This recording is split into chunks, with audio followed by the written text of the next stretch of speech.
आता मात्र टाळ्या वाजवून वाजवून तुमचे हात सुजले असतील किंवा दुखायला तरी लागले असतील, तेव्हा यापुढे टाळ्या वाजवू नका. हां, मी तुमचा फारसा वेळ घेणार नाही. जे काही 2 शब्द मला सांगायचे आहेत ते जरा लक्षपूर्वक ऐका आणि मग घरी गेल्यानंतर त्याच्यावर विचार करा. अरे इकडे आपलं संपला शूट थोडा वेळ. Curiosity science and innovation activity centre चे फाउंडर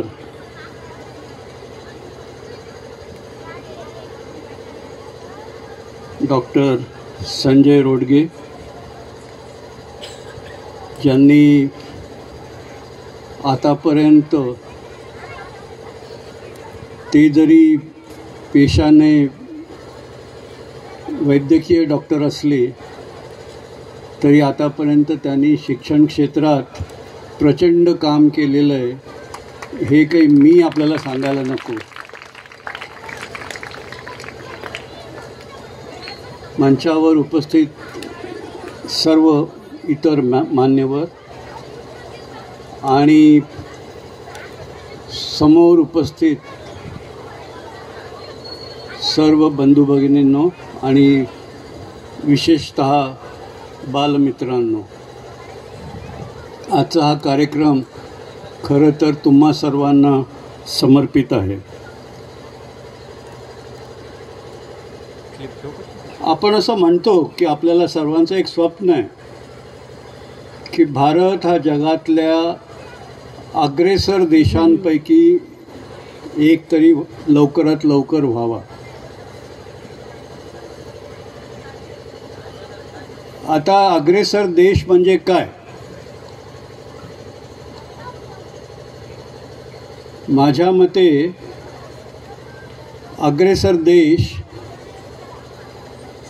म्हणजे ज्या देशातला जीवनस्तर जगातल्या इतर अग्रेसर देशांच्या तुलनेसारखं त्याच बरोबरीचं जाऊन पोचतं, तेव्हा आपण असं म्हणू शकू की आता भारत हा अग्रेसर देश झाला. भारत अग्रेसर देश तेव्हा होईल जेव्हा जगातले इतर लोक, भारतीय नव्हे, जगातले इतर लोक भारताला अग्रेसर देश म्हणून संबोधतील, तशी मान्यता देतील आणि त्याप्रमाणे वागतील. आता हे कसं व्हायचं? मगाशी म्हटल्याप्रमाणे आपल्या भारतीयांचं जीवनस्तर जगातल्या अग्रेसर देशांच्या स्तरापर्यंत पोचलाच पाहिजे हे नक्कीच. कारण मग त्या कारणाने भारतामध्ये एक समाधानाची भावना सर्वत्र निर्माण होईल आणि एकदा समाधानाची भावना निर्माण झाली की मग आपण सर्वजण एक सकारात्मक कन्स्ट्रक्टिव्ह विचार करण्यासाठी प्रेरित होतो. नाही तर मग माझ्याकडे हे नाही आहे, माझ्याकडे ते नाही आहे आणि मन आपलं सगळं त्याच्यामध्ये गुंतलेलं राहतं. अर्थात सगळ्या गोष्टी मिळाल्यानंतरसुद्धा मन थाऱ्यावर राहतं असं नाही. आणि अशी कित्येक उदाहरणं आहेत. भस्मासुराचं एक तसंच उदाहरण आहे. आणि अशी मंडळी जगाचं आणि स्वतःचं खूप नुकसान करत असतात. पण आपली संस्कृती, भारतीय संस्कृती खूप समृद्ध आहे. त्यांनी आपल्याला खूप शिकवण दिलेली आहे. त्यामुळे आपल्या मायथॉलॉजीमध्ये तरी अशी उदाहरणं असली तरी यापुढे आपण असे भस्मासूर निर्माण होऊ देणार नाही, अशी आपण सर्व प्रतिज्ञा करूया. विशेषतः समोर बसलेली तरुण मंडळी सर्वांनी अशी प्रतिज्ञा करा की आपण सर्वजण एक सक्षम पण सुजाण नागरिक म्हणूनच पुढे येऊ. पण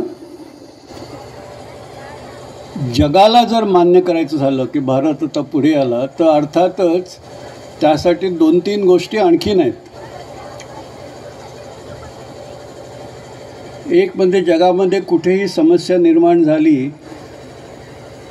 तर त्यांना वाटलं पाहिजे की याचं समाधान आपण भारताकडे जाऊन आपल्याला मिळेल,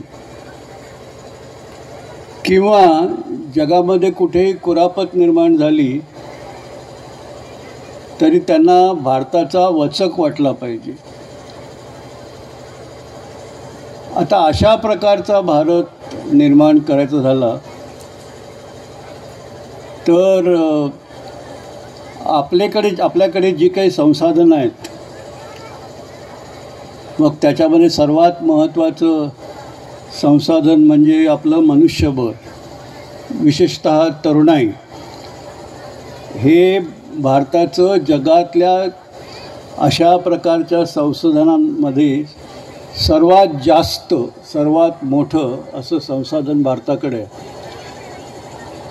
त्यामुळे आज जी भारताची प्रगती होते आहे ती पण या तरुणाईमुळेच होते आहे, आणि हीच तरुणाई भारताला जगातला अग्रेसर देश म्हणून पुढे आणणार आहे.